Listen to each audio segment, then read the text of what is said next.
ഇതെല്ലാം മാറും കേട്ടോ, ഇതെല്ലാം കടന്നു പോകും. ഇതൊക്കെ ആദ്യത്തെ ബഹളത്തിൽ തോന്നുന്നതാണ്.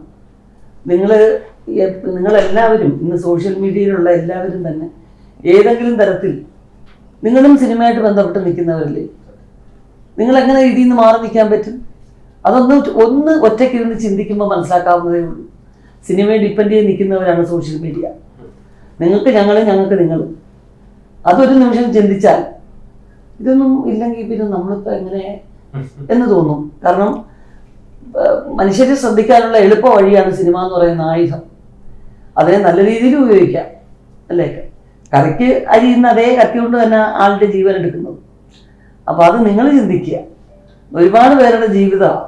അല്ലാതെ അത് മാത്രമല്ല, സിനിമാക്കാരെ കുറിച്ച് എഴുതുമ്പോഴാണ് കൂടുതൽ ആൾക്കാർ നിങ്ങളെ കാണുന്നത്. പാളയം മാർക്കറ്റിൽ പാവയ്ക്ക വന്നില്ലെന്ന് പറഞ്ഞു കഴിഞ്ഞാൽ 10 പേര് പോലും കാണുകയില്ല. ശരിയാണ് ഞാൻ പറയുന്നത്. സിനിമാക്കാരുടെ ഒരു വിശേഷം, ആർക്കും അറിയാത്തൊരു ന്യൂസ്, ഇതൊക്കെ വരുമ്പോഴത്തേക്ക് നിങ്ങൾക്ക് നല്ല വ്യൂവേഴ്സ് വരത്തില്ലേ? പിന്നെ എന്നെ സംബന്ധിച്ച് എൻ്റെ സിനിമയിൽ റിവ്യൂ വരണം. ഞാൻ പറഞ്ഞ അർത്ഥം മനസ്സിലായോ? വീണ്ടും ചെന്ന് കാണണം.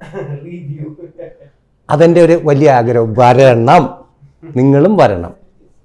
അപ്പം നമ്മൾ മനസ്സിലാക്കണം, സിനിമ എന്ന് പറയുന്നത് നിങ്ങളും നമ്മളും ഒക്കെ ജീവിക്കുന്നത് പോക്കറ്റിൽ ഉള്ള ആൾക്കാരുടെ 100 രൂപയിലാണ് അല്ലേ? അവൻ വന്ന് തിയേറ്ററിൽ വന്ന് കണ്ടിട്ടേ കാറ് കയറി നടക്കാനും ഇതൊക്കെ നടക്കൂ. അവർ തിയേറ്ററിൽ വരണം. അതിനുവേണ്ടി അവർക്ക് വന്നെങ്കിലേ നിങ്ങൾക്ക് നമുക്കും എല്ലാം ജീവിതമുള്ളൂ. അപ്പം നിങ്ങൾ എഴുതുമ്പോഴും എടുക്കുമ്പോഴും നമ്മുടെ ജീവിതമാണിതെന്ന് വെള്ള ബോർഡിൽ എഴുതിയിട്ട് ഇറങ്ങണം. പിന്നെ നമ്മുടെ സിനിമയെക്കുറിച്ച് പറഞ്ഞാൽ നിങ്ങൾക്കൊക്കെ ഇഷ്ടപ്പെടുന്ന വെച്ചാൽ നമ്മൾ പറഞ്ഞു നിങ്ങളൊക്കെ ഈ വേഷം, നമ്മളൊരു പ്ലാറ്റ്ഫോം, ഒരു സാഹചര്യം ഉണ്ടാക്കി കഴിഞ്ഞാൽ അവരുടെ കഴിവ് തെളിയിക്കും. ഇപ്പം നിങ്ങൾ തന്നെ കയറി വരുമ്പോഴേ ഒരു മ്യൂസിക്കും വലിയ സെറ്റപ്പ് വലിയ ആർട്ടിസ്റ്റും മറ്റേ വന്നു കഴിഞ്ഞാൽ നിങ്ങളുടെ ചോദ്യം പോലും നിങ്ങൾ നാക്കൊടക്കും ഇല്ലേ? നിങ്ങൾക്ക് സിനിമയെക്കുറിച്ച് എന്തും ചോദിക്കാവുന്ന ഒരു പ്ലാറ്റ്ഫോം ഞങ്ങൾ ഉണ്ടാക്കി തന്നു. യൂട്യൂബേഴ്സ്, എല്ലാ ചാനലുകാരും എല്ലാവരും സിനിമയുടെ ഭാഗമെന്ന് കരുതിയാണ്. അത് യൂട്യൂബ് ചെറുതോ 1 ലക്ഷം വ്യൂവേഴ്സോ വലിയ ചാനലൊന്നൊന്നുമില്ല. എല്ലാം ഒരേ ഗ്രൂപ്പിലുള്ളവരാണ്. സിനിമയാണ് നിങ്ങളുടെയും ജീവിതം. ഞാൻ പറഞ്ഞല്ലോ, ആദ്യം പറഞ്ഞ പോലെ ആ ന്യൂസുകളൊന്നും കാണാൻ ആരുമില്ല. സിനിമാക്കാരെ കുറിച്ച് കേൾക്കാനും നല്ലതും കെട്ടതും കേൾക്കാൻ ആൾക്കാരുണ്ട്.